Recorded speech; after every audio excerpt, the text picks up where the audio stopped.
Hello बच्चों, आज हम लोग सॉल्व करेंगे एनसीईआरटी गणित कक्षा 10 के बुक से प्रश्नावली 5.4 के प्रश्नों को। तो आप लोग भी कॉपी और पेन लेकर के तैयार हो जाइए, क्योंकि वीडियो बहुत ही इंटरेस्टिंग होने वाली है।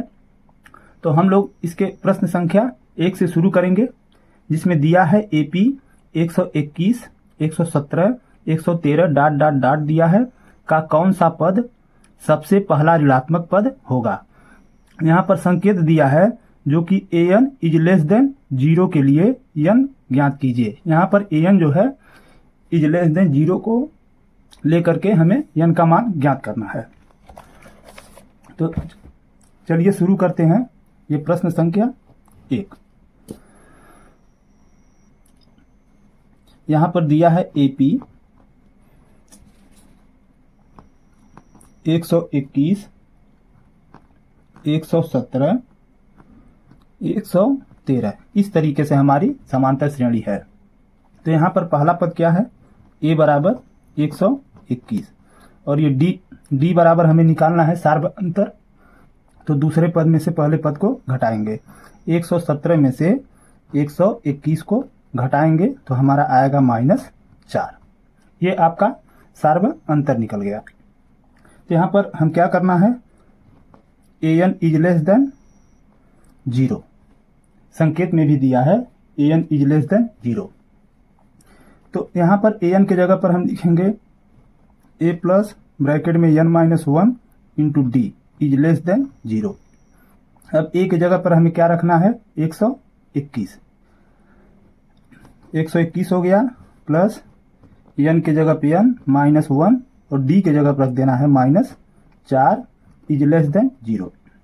अब यहाँ पर -4 का हम गुणा कर देते हैं, तो हो जाएगा 121 और ये प्लस का माइनस में माइनस, 4 का गुणा n में करेंगे तो ये 4n और माइनस का गुणा माइनस में होगा तो ये प्लस, और 4 का गुणा हम 1 में करेंगे तो ये 4 होगा इज लेस देन 0। अब यहाँ पर ये 121 में 4 को हम जोड़ देंगे, क्योंकि दोनों का चिन्ह समान है, दोनों ही धनात्मक है। तो 121 में 4 को जोड़ेंगे तो ये 125 minus 4n is less than 0। अब यहाँ पर -4 को हम पाछांतर करते हैं तो यहाँ पर मिलेगा 125 इज लेस देन ये प्लस के 4n होगा। अब यहाँ पर या हम इसे लिख सकते हैं 4n इज ग्रेटर देन 125। अब 4 को हम दूसरे तरफ ले जाएं तो n इज ग्रेटर देन 125/4। अब 4 का हम इसमें भाग देंगे तो ये कटेगा नहीं, तो इसे लिखेंगे n इज ग्रेटर देन 4 तिया 12 और 4 एकम 4, 1 बचेगा यानी 31 सही 1/4। जो n का मान आया है हमारा क्या होना चाहिए, 31 सही 1/4 से बड़ा होना चाहिए। तो 31 सही 1/4 से बड़ा क्या होगा, आपका 32 होगा। तो इसलिए यहाँ पर n का मान क्या होगा, 32 होगा। अतः यहाँ लिखेंगे अतः n बराबर कितना होगा, 32 होगा। यानी 32वां पद जो है सबसे पहला पद है जो ऋणात्मक होगा। ये आपका आंसर हो गया। इस श्रेणी का 32वां पद क्या होगा, ऋणात्मक होगा और वह सबसे पहला ऋणात्मक पद होगा। अब हम इसके दूसरे प्रश्न पर आएंगे, लेकिन उससे पहले आप लोग एक बार वीडियो को लाइक कर दीजिए, क्योंकि आप लोग लाइक करना भूल जाते हैं। और जो लोग चैनल पर नए हों वो उसको सब्सक्राइब कर लें, ताकि हम जितना भी इससे रिलेटेड वीडियो हम बनाएंगे उसका अपडेट आप लोगों के पास पहुंचता रहे। तो दूसरा प्रश्न इसमें है, किसी एपी के तीसरे और 7वें पदों का योग 6 है और उनका गुणनफल 8 है। इस एपी के प्रथम 16 पदों का योग ज्ञात कीजिए। अब इसका दूसरा प्रश्न है,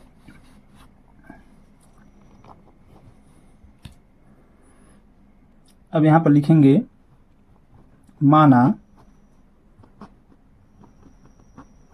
प्रथम पद बराबर a।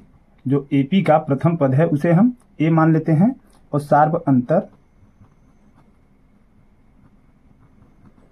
अंतर बराबर d। तो इस प्रश्न में पहला शर्त क्या कह रहा है, तीसरे और सातवें पदों का योग 6 है। तो इसमें प्रथम शर्तानुसार क्या है, प्रथम शर्तानुसार तीसरे और सातवें पदों का योग 6 है, यानी T3 और प्लस T7, यानी तीसरा पद और प्लस सातवां पद का योगफल 6 दिया है। तो तीसरे पद को हम क्या लिख सकते हैं, a प्लस 2d, और प्लस सातवें पद को लिखेंगे हम a प्लस 6d बराबर 6। अब यहाँ पर a में a को हम जोड़ेंगे तो ये 2a होगा, और प्लस 2d में 6d को जोड़ेंगे तो ये 8d होगा बराबर 6। अब हम 2 को कॉमन लेंगे, 2 को कॉमन लेते हैं तो a प्लस ये 4d होगा बराबर 6। अब 2 से हम 6 को काटेंगे तो ये 3 बार में कट जाएगा, तो यहाँ पर मिलेगा क्या, a प्लस 4d बराबर 3। इसे हम समीकरण 1 मान लेते हैं। अब इसमें प्रश्न में दूसरा शर्त क्या कह रहा है, और उनका गुणनफल 8 है, यानी इसमें दूसरी शर्त अनुसार क्या है, दूसरी शर्तानुसार इसमें T3 गुणे T7 बराबर कितना दिया है, 8 दिया है। इनका गुणनफल जो है 8 है। तो T3 को हम क्या लिखेंगे, a प्लस 2d, और दूसरे ब्रैकेट में a प्लस 6d बराबर 8। अब यहाँ पर a प्लस 2d को हम क्या लिख सकते हैं, इसे हम लिखेंगे a plus 4d minus 2d, क्योंकि अगर 4d में से हम 2d निकाल देते हैं तो ये 2d ही बचेगा, यानी a प्लस 2d और a plus 4d minus 2d दोनों का मान एक ही होगा। और इसको a प्लस 6d को क्या लिख सकते हैं, a plus 4d plus 2d, क्योंकि 4d प्लस 2d बराबर 6d के बराबर होगा। इस तरीके से हम इसको तोड़ करके लिखेंगे, बराबर ये क्या हो जाएगा 8। अब यहाँ पे देखिए, ये 4a प्लस 4d यहाँ भी मिल गया, a प्लस 4d यहाँ भी मिल गया, और जो यहाँ पर समीकरण 1 में मान दिया है a प्लस 4d बराबर 3, तो समीकरण 1 से ये जो मान है हम यहाँ पर रख देंगे। तो a प्लस 4d की जगह लिखेंगे 3 माइनस ये 2d, एक ब्रैकेट में हो गया, और यहाँ पर भी हम लिखेंगे 3, तो 3 प्लस 2d बराबर 8 होगा। ये किससे हुआ है, लिख देते हैं समीकरण 1 से। ये जो मान हम रखेंगे हैं ये समीकरण 1 से रखे हैं। अब यहाँ पर देखिए, ये हमारा फार्मूला में आ गया, a माइनस बी एक ब्रैकेट में, a प्लस बी एक ब्रैकेट में, जो कि फार्मूला होता है a square minus B square. तो इसे हम फार्मूले में तोड़ देंगे, जो कि होगा a स्क्वायर यानी 3 का स्क्वायर माइनस 2d का स्क्वायर बराबर 8। तो 3 का स्क्वायर क्या होगा 9, माइनस 2d का स्क्वायर 4d स्क्वायर बराबर 8। अब हम क्या करेंगे, 9 को पांचांतर करेंगे। तो यहाँ पर जब 9 को पांचांतर करेंगे तो ये मिलेगा माइनस 4d स्क्वायर बराबर 8 माइनस 9। यहाँ पे हो जाएगा माइनस 4d स्क्वायर बराबर 8 माइनस 9। तो माइनस 4d स्क्वायर बराबर ये 8 माइनस 9 है, इसे घटाएंगे जब तो माइनस 1 होगा, दोनों तरफ का माइनस हटेगा, यानी d स्क्वायर बराबर मिलेगा आपको 1/4। और यहाँ पर जब d का स्क्वायर घटाएंगे यानी d बराबर होगा तो 1/4 का वर्गमूल निकलेगा, जो प्लस माइनस में आएगा, इसे लिख सकते हैं प्लस माइनस 1/4 का वर्गमूल 1/2 होगा। ये हमारा d का मान आ गया। अब एक बार हम d का मान धनात्मक भी लेंगे और एक बार d का मान ऋणात्मक लेंगे। अब यहाँ पर लिखेंगे d बराबर 1/2, कहाँ पर, समीकरण 1 में रखने पर, समीकरण 1 में रखने पर। तो आपका समीकरण 1 क्या है, a प्लस 4d बराबर 3। अब d a है, ए प्लस 4 गुणे डी के जगह क्या लिखेंगे 1/2 बराबर 3, ये 2 दूना 4, तो ए प्लस ये 2 एकम 2 बराबर 3। अब ए बराबर 2 को पाछांतर करेंगे 3 माइनस 2, यानी ए बराबर क्या होगा 1 मिलेगा। तो जब हम डी का मान प्लस में 1/2 लिए हैं तो ए का मान हमारा क्या आ गया 1 आ गया। अब यहाँ पर कह रहा है 16 पदों का योगफल ज्ञात करना है। तो अब यहाँ पर लिखेंगे अतः यस n बराबर फार्मूला आपका होता है n/2 ब्रैकेट में 2a plus n-1 into D, ये आपका फार्मूला हो गया यस n का। तो यहाँ पर 16 पदों का योग है, तो यानी यस 16 बराबर 16/2 और 2 गुणे ए की जगह क्या रखेंगे आप 1 रखेंगे और प्लस n के जगह पर 16 माइनस 1 और डी के जगह पर आपको क्या रखना है डी के जगह पर 1/2 रखना है।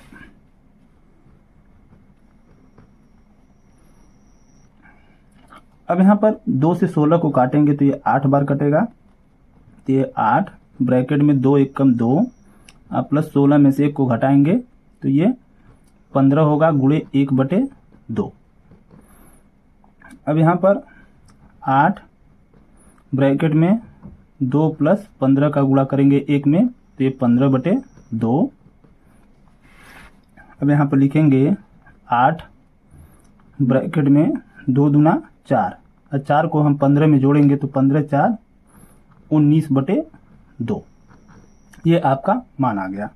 अब यहाँ पर हम 2 से 8 को काट देते हैं, 2 चौक 8 और 19 का गुणा हम 4 में करेंगे तो 19 चौक 76, ये आपका यस 16 का मान प्राप्त हो गया। तो एक आंसर आपका ये 76 होगा, लेकिन इसका दूसरा आंसर भी होगा। दूसरा आंसर क्या होगा, अब यहाँ पर जब हम d का मान जो है ये d का मान एक बार हम -1/2 रखेंगे तो यहाँ पे लिखेंगे d बराबर -1/2 समीकरण 1 में रखने पर। तो समीकरण 1 आपका क्या है a प्लस 4d बराबर 3, तो इसी में हमें मान रखना है। तो यहाँ लिखेंगे a प्लस 4d बराबर 3। अब a प्लस 4 गुणे d के जगह पर मान रखना है -1/2 बराबर 3। अब 2 से काटेंगे 2 दूना 4, तो a ये प्लस का गुणा माइनस में माइनस 2 एकम 2 और यहाँ पर ये बराबर में 3 होगा। अब 2 को हम पाछांतर करेंगे तो a बराबर 3 + 2 होगा, a बराबर अब कितना आ जाएगा 5। तो जब हम d का मान -1/2 लिए हैं तो a का मान क्या आ जाएगा 5 आएगा। अब हमें यहाँ पर फिर यस 16 हमें ज्ञात करना है, तो फिर यहाँ फार्मूला लिखें यस n बराबर n/2 ब्रैकेट में 2a plus n-1 into D, ये आपका फार्मूला है। अब यहाँ पर हमें यस 16 निकालना है, 16 हमें पद का योगफल, तो n के जगह पर 16/2। अब 2 गुणे, अब a के जगह पर हमें क्या रखना है, यहाँ पर 5 रखना है, प्लस n के जगह पर क्या रखना है, हमें ये 16 रखना है, -1 और d के जगह क्या रखना है आपको, ये -1/2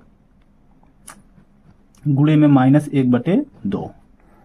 तो ये काट देंगे, 2 × 8 = 16, 8 आप ब्रैकेट में ये 2 × 5 = 10 और ये प्लस 16 में से 1 घटेगा तो 15 गुणे -1/2। अब यहाँ पर ये होगा 8 और यहाँ पर ब्रैकेट में 10 और ये प्लस का गुणा माइनस माइनस, ये 15/2 हो जाएगा। यहाँ पर एलसीएम लेंगे तो ये 8 ब्रैकेट में ये एलसीएम 2 होगा, 1 का भाग 2 में 2 बार, 2 दहाई में 20 और माइनस ये 15 हो जाएगा। अब यहाँ पर मिलेगा आपको 8 गुणे 20 में से 15 को घटाएंगे तो 5/2 होगा। इसे काट देंगे, 2 चौक 8 और 4 का गुणा 5 में करेंगे तो ये 20, यानी दूसरा आंसर आपका 20 हो गया। यानी यस एन का मान, ये यस 16 का मान जो है आपका 2 मिलेगा। एक आंसर आपको मिलेगा 20 और एक मिलेगा आपको यहाँ पर जो आया है 76, यानी इसका 2 मान प्राप्त हुआ। 76 यानी 16 पदों का योगफल या तो 20 होगा या तो 76 होगा। ये आपके प्रश्नों का आंसर हो गया।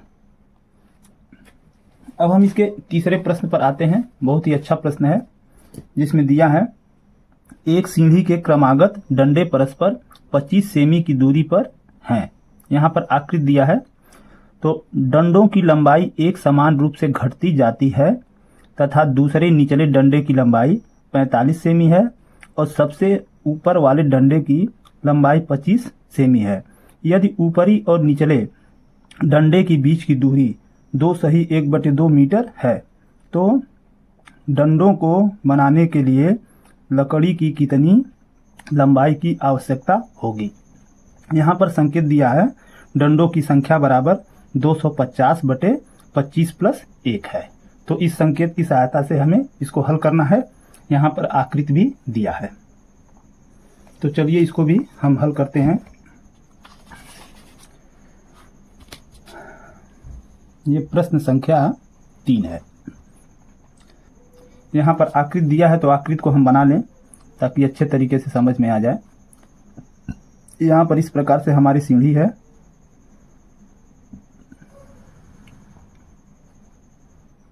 तो ये जो सबसे निचला वाला डंडा है, ये कितनी सेमी लंबी है? 45 सेमी लंबा। और इस प्रकार ये दूसरा डंडा है, इस प्रकार तीसरा डंडा है। ऐसे ये डंडों की लंबाई जो है घटती जा रही है। और यहाँ पर लास्ट वाला जो डंडा है, इसकी लंबाई कितना है? ये 25 सेमी है। और ये दोनों डंडों के बीच की दूरी, यहाँ पर ये निचला डंडा और ऊपरी डंडा दोनों के बीच की दूरी जो है 2 सही 1/2 मीटर है। तो हमें यहाँ पर कह रहा है कि डंडों को बनाने के लिए, ये जो डंडे हैं इसको बनाने के लिए कितनी लंबाई की लकड़ी की आवश्यकता होगी, यानी कितनी लंबी लकड़ी इसमें लगेंगे, इसको हमें बताना है। तो यहाँ पर हम लिखेंगे सीढ़ी में निचले डंडे की लंबाई, जिसे हम ए से प्रदर्शित करेंगे, बराबर ये कितना है? 45। और यहाँ पर ऊपरी डंडे की लंबाई, इसे हम यल से प्रदर्शित करेंगे, जो कि है आपका 25 सेमी। ये क्या है? 45 सेमी। ठीक है। अब यहाँ पर दिया है दोनों डंडों के बीच की दूरी। यहाँ पर लिखेंगे दोनों डंडों के बीच की दूरी, ये दूरी कितना है? 2 सही 1/2 मीटर। 2 सही 1/2 मीटर। तो इसे हम लिख सकते हैं 2 दूना 4 1 5, ये 5/2। तो यहाँ पर ये सब सेंटीमीटर में दिया है और ये मीटर में है, तो इसको भी हम सेंटीमीटर में बदलेंगे। तो सेंटीमीटर में बदलने के लिए हम इसमें 100 से गुणा करेंगे, तो कितना हो जाएगा? ये 50 बार कटेगा और ये 50 में 5 का गुणा करेंगे तो ये 250 सेमी होगा। यानी दोनों डंडों के बीच की दूरी कितना हो गई? 250 सेंटीमीटर। और इसमें चित्र में ये भी दिया है, ये जो डंडे जो लगे हैं ये कितनी दूरी पर लगे हैं? 25 सेंटीमीटर के दूरी पर लगे हैं। यानी 25 सेंटीमीटर ये, फिर 25 सेंटीमीटर ये, 25 सेंटीमीटर ये, इस तरीके से 25-25 सेंटीमीटर पर प्रत्येक डंडे लगे हैं। तो यहाँ पर लिखेंगे सीढ़ी में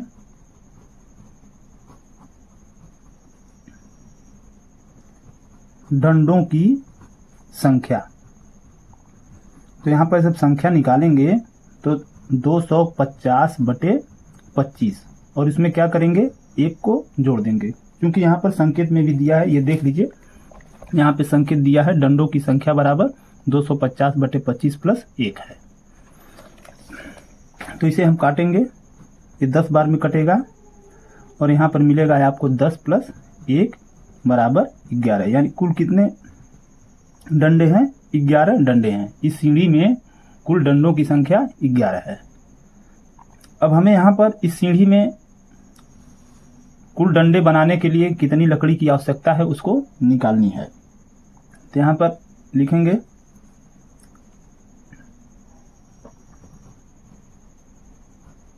सीढ़ी में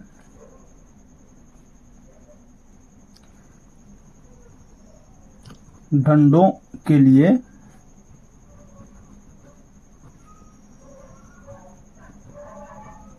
लकड़ी की कुल लंबाई, कुल कितनी लकड़ी की लंबाई लगेगी। तो यहाँ पर हम फार्मूला लगाएंगे, तो हम यहाँ पर फार्मूला लिखेंगे यस एन बराबर n/2 अब ब्रैकेट में a + l, क्योंकि यहाँ पर हमें a का भी मान हमें पता है और l का भी मान पता है, जो कि a जो है प्रथम पद है और l अंतिम पद है।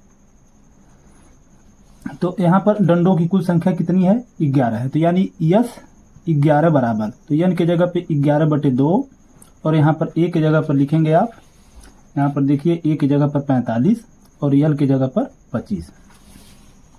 तो यहाँ पर लिखेंगे a की जगह पर 45 + l की जगह पर 25। तो यहाँ पर मिलेगा 11/2 गुणी ये 5 5 10 हो जाएगा और 4 2 6 1 7। अब इसे हम काट देंगे तो ये 35 बार में कट जाएगा। अब 11 का हम 35 में गुणा कर देंगे तो 11 × 5 = 55 और 11 × 3 = 33 और 33 × 5 = 38, यानी कुल लकड़ी की लंबाई हमारा लगेगा 385 सेंटीमीटर। ये आपका आंसर हो गया। अब हम लोग इस प्रश्नावली के चौथे प्रश्न पर आ जाते हैं, जिसमें दिया है एक पंक्ति के मकानों को क्रमागत रूप से संख्या 1 से 49 तक अंकित किया गया है। दर्शाइए कि यक्ष का एक ऐसा मान है कि यक्ष से अंकित मकान से पहले के मकानों की संख्याओं का योग उसके बाद वाले मकानों की संख्याओं के योग के बराबर है। तो यक्ष का मान ज्ञात कीजिए। यहाँ पर संकेत भी दिया है यस यक्ष -1 बराबर यस 49 माइनस यस यक्ष है। इसी संकेत की सहायता से हम लोग इस प्रश्न को हल करेंगे।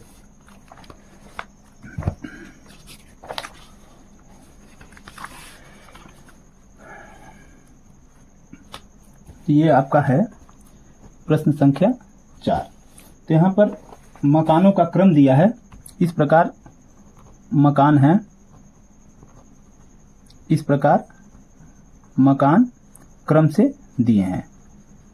कहाँ तक मकान है, 49 तक। ये लास्ट वाला जो मकान है इसका क्रम संख्या क्या है, 49। ये 1 है, ये 2 है, ये 3 है। इस प्रकार बीच में एक ऐसा मकान है इस प्रकार से जो यक्ष से अंकित किया गया है, जिसका क्रम संख्या यक्ष है। तो कह रहा है इस मकान यक्ष के ठीक पहले वाले मकानों की संख्या का योग और इस यक्ष वाले मकान के ठीक बाद वाली संख्या का योग आपस में बराबर है। तो हमें यक्ष का मान ज्ञात करना है। तो इसके ठीक पहले वाली जो ये वाला मकान है, इस मकान का क्रम संख्या क्या होगा, यक्ष -1 होगा। और इसके ठीक बाद वाले मकान का क्रम संख्या क्या होगा, यक्ष +1 होगा। इसका जो क्रम संख्या यक्ष +1 होगा। तो हम यहाँ पर लिखेंगे मकान यक्ष के ठीक पहले मकान का क्रम। यहाँ पर जो मकान ये यक्स है, इसके ठीक पहले के मकान का क्रम, इस तरीके से ये बनेगा, ऐसे ये बनेगा।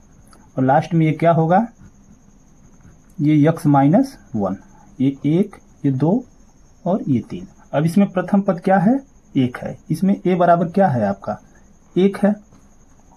और यहाँ पर d बराबर क्या मिलेगा, ये भी क्या मिलेगा आपका, 2 में से 1 को घटाएंगे बराबर 1। और यहाँ पर यल बराबर क्या है, यक्स माइनस 1। इसे हम यन लिखेंगे, यल नहीं यन लिखेंगे। अब हमें निकालना क्या क्या है, यहाँ पर देखिए संकेत में क्या दिया है, यस यक्स माइनस 1 बराबर यस 49 माइनस यस यक्स, ये संकेत में दिया है। तो सबसे पहले हमें क्या निकालना है, यस यक्स माइनस 1 को हम निकालेंगे। तो यहाँ पे फार्मूला आपका क्या होता है, यस यन बराबर यन बटे 2, अब ब्रैकेट में 2a प्लस यन माइनस 1 इंटू डी। तो हमें क्या निकालना है, यस यक्स माइनस 1। तो यस यक्स माइनस 1 बराबर यन की जगह क्या लिखेंगे, यक्स माइनस 1 बटे 2, अब ब्रैकेट में 2 गुणे a की जगह पर 1 लिखेंगे और प्लस यन की जगह पर हमें क्या लिखना है, यक्स माइनस 1, और ये फिर माइनस में 1, ये इंटू डी के जगह क्या आपको लिखना है, ये डी के जगह पर 1 लिखना है। अब यहाँ पर मिलेगा क्या, यक्स माइनस 1 बटे 2 और ये 2 1 कम 2 प्लस ये होगा आपका यक्स माइनस 2 मिलेगा। अब थोड़ा ब्रैकेट को हम खोल देते हैं, तो यक्स माइनस 1 बटे 2 और ये 2 प्लस ये मिलेगा यक्स माइनस 2। अब यहाँ पर ये 2 से 2 कटेगा, तो यहाँ पर मिलेगा आपको क्या, यक्स ब्रैकेट में यक्स माइनस 1 बटे में 2। तो ये जो मान आपका निकला है, यस यक्स माइनस 1 का मान निकला है। अब हमें क्या निकालना है, यस 49 बराबर, अब यहाँ पर फिर लिखेंगे यस 49। तो यहाँ पर यन की जगह क्या आपको रखना है, यहाँ यन की जगह पर 49 रखना है। तो यहाँ पर लिखेंगे 49 बटे 2 और यहाँ पर ब्रैकेट में 2 गुणे a की जगह क्या लिखना है, 1 और प्लस यन की जगह पर 49 माइनस 1 और d की जगह पर 1 लिख देंगे। अब यहाँ पर 49 में 2 का भाग देंगे तो ये कटेगा नहीं, ऐसे रहने देते हैं। 49 बटे 2 और 2 1 कम 2 प्लस 49 में 1 को घटाएंगे तो 48 गुणे 1 होगा। अब यहाँ पर मिलेगा आपको 49 बटे 2। अब ये 2 प्लस 48 एक कम 48, यहाँ पर मिल जाएगा 49 बटे 2 और गुणे 48 2 50, 2 से हम काट देंगे तो ये जो होगा 25 बार में कटेगा और ये 25 का गुणा हम 49 में करेंगे तो ये 1225 होगा। तो यस 49 जो हमारा निकल करके आया है 1225। अब हमें क्या निकालना है, यहाँ पर देखिए यस यक्स को हमें निकालना है। तो यहाँ लिखेंगे यस यक्स बराबर, अब हमें यहाँ पर यन के जगह पर यक्स रखना है। जो ये फार्मूला हम लोग यहाँ पर ये प्रयोग किए हैं, इसी फार्मूला में यहाँ पर यन के जगह पर यक्स रख देना है, बाकी सब मान वही रहेगा। तो यहाँ पर हो जाएगा यक्स बटे 2, अब ब्रैकेट में 2 गुणे ए के जगह पर 1 प्लस यन के जगह पर यक्स माइनस 1 इंटू डी के जगह पर लिखेंगे आप 1 लिखेंगे। तो यहाँ पर मिलेगा आपको यक्स बटे 2, ब्रैकेट में ये 2 प्लस 1 का गुणा करेंगे तो ये यक्स माइनस 1। अब यहाँ पर 2 में से 1 को घटाएंगे तो ये यक्स बटे 2 और यहाँ पर मिल जाएगा आपको यक्स प्लस 1। इसे हम लिख सकते हैं यक्स ब्रैकेट में यक्स प्लस 1 और बटे में 2। तो ये आपका निकल गया यस यक्स बराबर। अब यहाँ पर जो ये संकेत दिया है इसी संकेत में हमें मान रख देना है। अब यहाँ पे लिखेंगे, चूंकि यहाँ पे संकेत में दिया है यस यक्स माइनस 1 बराबर यस 49 माइनस यस यक्स। अब ये यस यक्स माइनस 1 इसका मान कितना आया, यहाँ पर देखिए इसका मान आ गया है यक्स ब्रैकेट में यक्स माइनस 1 बटे में 2, और यस 49 कितना आया है 1225 आया है। तो यहाँ पर लिख देंगे हम 1225 और माइनस यस यक्स कितना आया है, ये यक्स ब्रैकेट में यक्स प्लस 1 बटे 2।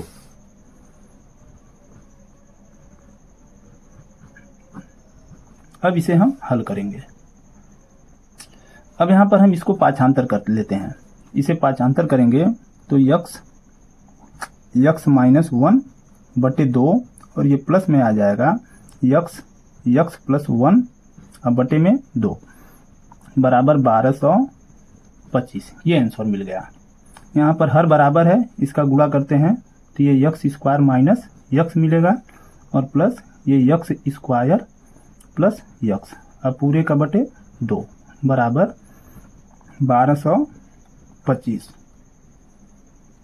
अब यहाँ पर यक्स स्क्वायर में यक्स स्क्वायर को जोड़ेंगे तो ये 2 यक्स स्क्वायर और ये माइनस यक्स और प्लस यक्स कट जाएगा और बटे में 2 बराबर 1225, और ये 2 से 2 को काट देंगे तो यहाँ पे मिलेगा यक्स स्क्वायर बराबर 1225। अब यहाँ पर जब यक्स का हम स्क्वायर हटाएंगे तो ये यक्स बराबर रूट में हो जाएगा 1225। तो यहाँ पर यक्स बराबर 1225 का वर्गमूल जो होगा 35। तो यहाँ पर जो यक्स का मान है वो कितना है 35। ये आपका आंसर हो गया। अब हम इसके 5वें प्रश्न पर आ जाते हैं, जो इस प्रश्नावली का लास्ट प्रश्न है, जिसमें दिया है एक फुटबॉल के मैदान में एक छोटा चबूतरा है जिसमें 15 सीढ़ियां बनी हुई हैं। इन सीढ़ियों में से प्रत्येक की लंबाई 50 मीटर है और वह ठोस कंक्रीट की बनी है। प्रत्येक सीढ़ी में 1/4 मीटर की चढ़ाई और 1/2 मीटर का फैलाव है। इस चबूतरे को बनाने में लगी कंक्रीट का कुल आयतन परिकलित कीजिए। जो यहाँ पर ये चित्र दिया है तो ये कंक्रीट का बना चबूतरा है। तो इस चबूतरे को बनाने में कुल कितनी कंक्रीट लगी, इसको हमें बताना है, उस कंक्रीट का आयतन बताना है। यहाँ पर देखिए संकेत भी दिया है जिससे प्रश्न को हल करने में कोई विशेष परेशानी न हो। पहली सीढ़ी को बनाने में लगी कंक्रीट का आयतन, तो इस प्रकार हमें निकालना है। कुल मिला जुला करके 15 सीढ़ी हैं।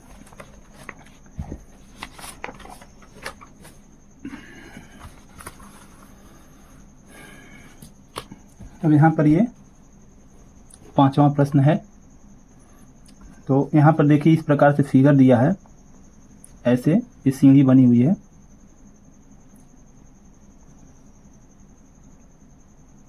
इस प्रकार से ये सीढ़ी है, ऐसे चबूतरे की सीढ़ी बनी हुई है इस तरीके से। और ये जो है इसकी लंबाई है, यहाँ पर इस सीढ़ी की लंबाई है। तो ये जो है 50 मीटर है, इसकी लंबाई कितना है 50 मीटर। और ये जो है ये इसकी ऊंचाई है, ये ऊंचाई जो है 1/4 मीटर है। ये जो है इस सीढ़ी की ऊंचाई है। और ये वाली जो दूरी है ये हमारा है 1/2 मीटर। इस सीढ़ी का जो फैलाव है ये जो है 1/2 मीटर। तो इस प्रकार अगर देखा जाए तो प्रत्येक सीढ़ी एक घनाभ के आकार की बन रही है। इसको थोड़ा हम अलग करके बनाते हैं। इस प्रकार से सीढ़ी बन रही है, ये पहली सीढ़ी इस प्रकार से ये घनाभ के आकार की बनेगी इस तरीके से।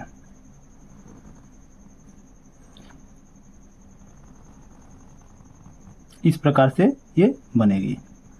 तो यहाँ पर जो इसकी लंबाई कितना है 50 मीटर है और ये जो ऊंचाई जो है ये कितना है 1/4 मीटर है और ये वाला जो है हमारा 1/2 मीटर है। तो ये एक घनाभ बन गया। तो यहाँ पर लिखेंगे चबूतरे में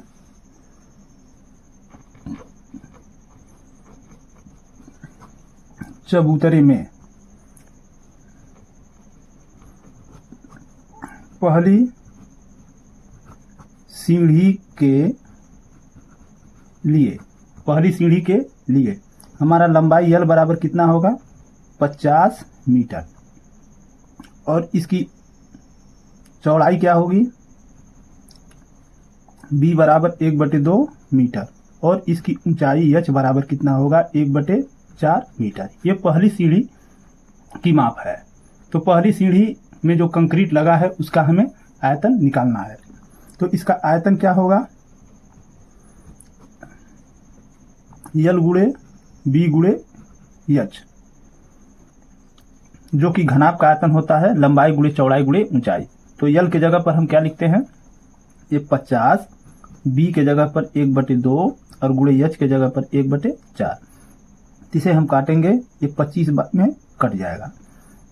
तो यहाँ पर मिलेगा आपका 25 से कम 25/4 मीटर पर क्यूब। तो ये पहली सीढ़ी का हमें आयतन प्राप्त हो गया।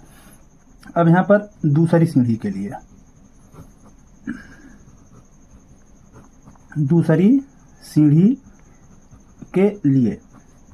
अब यहाँ पर दूसरी सीढ़ी के बारे में हम बात करते हैं।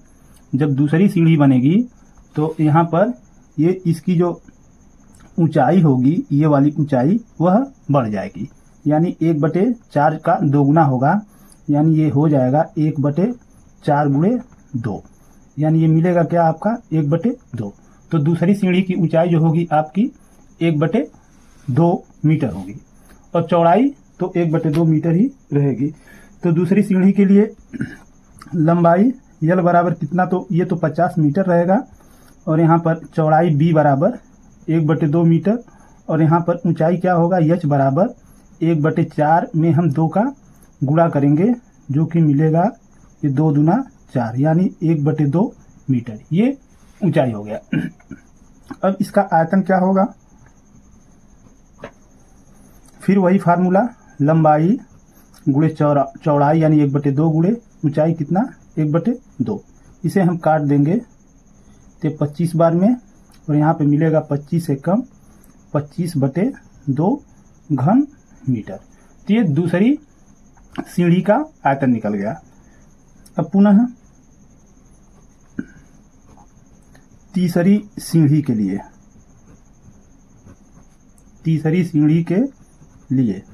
अब यहाँ पर क्या होगा, जब तीसरी सीढ़ी की माप हमें निकालना है तो यल बराबर क्या होगा 50 मीटर और यहाँ पर b तो हमारा वही रहेगा 1/2 मीटर। अब यहाँ पर हमारा देखिए तीसरी सीढ़ी जो है, जब ये तीसरी सीढ़ी निकालेंगे तो यहाँ पर ये 1/4 तो ये था, अब ये हो गया हमारा 1/2, फिर इसमें जो है ये 1/4 फिर बढ़ जाएगा, यानी 1/2 प्लस 1/4 इसमें बढ़ जाएगा। तो इसे हम क्या करेंगे, ऊंचाई हमारा क्या होगा, अब इसमें 1/2 में क्या हो जाएगा 1/4 फिर बढ़ जाएगा। तो क्या मिलेगा आपको, ये 4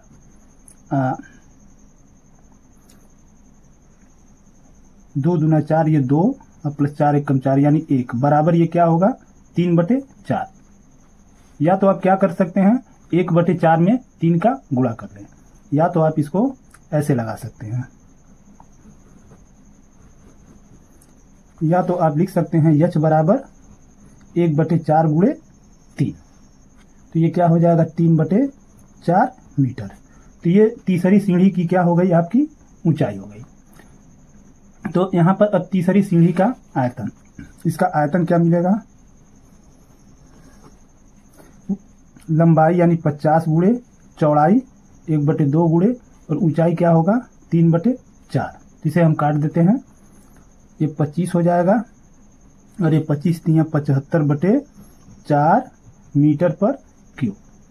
तो तीसरी सीढ़ी का आयतन। इसी तरीके से कुल 15 सीढ़ी है हमारा, तो कुल सीढ़ी का आयतन कितना होगा ये हमें निकालना है। यहाँ पे लिखेंगे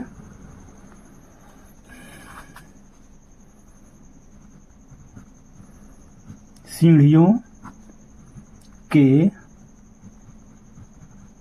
आयतनों का क्रम। क्या मिलेगा आपका क्रम? एक तो आपका है 25/4, दूसरा क्या है ये 25/2,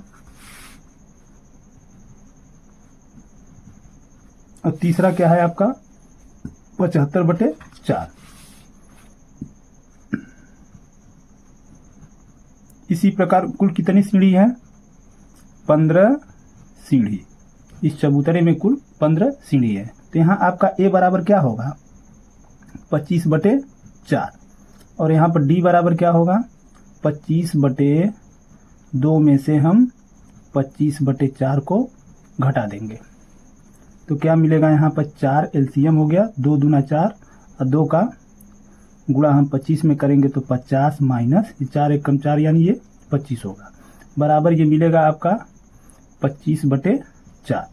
ये आपका डी निकल गया, सार्व अंतर। और यहाँ पर n बराबर कितना है? n बराबर 15।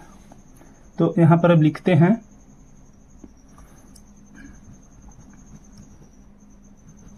चबूतरे में लगी कुल कंक्रीट का आयतन।